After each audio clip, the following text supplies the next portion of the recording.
The non-essential amino acid among the following is, among the four options, which one is non-essential amino acid? Now let us try to understand them. What do you meant by essential amino acids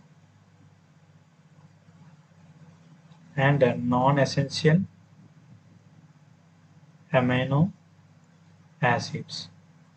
Now let us discuss the differentiation between essential amino acids and non-essential amino acids. The first point is these essential amino acids can't be synthesized by our human body. But in non-essential amino acids, these can be synthesized by our human body. Adults can't synthesize 9 amino acids. Adults can synthesize 11 amino acids. Here is the list of non-essential amino acids and essential amino acids. The non-essential amino acids among the following is alanine is the non-essential amino acid. So option 3 is our correct answer. We no need to remember both non-essential amino acids and essential amino acids. We have to remember only one.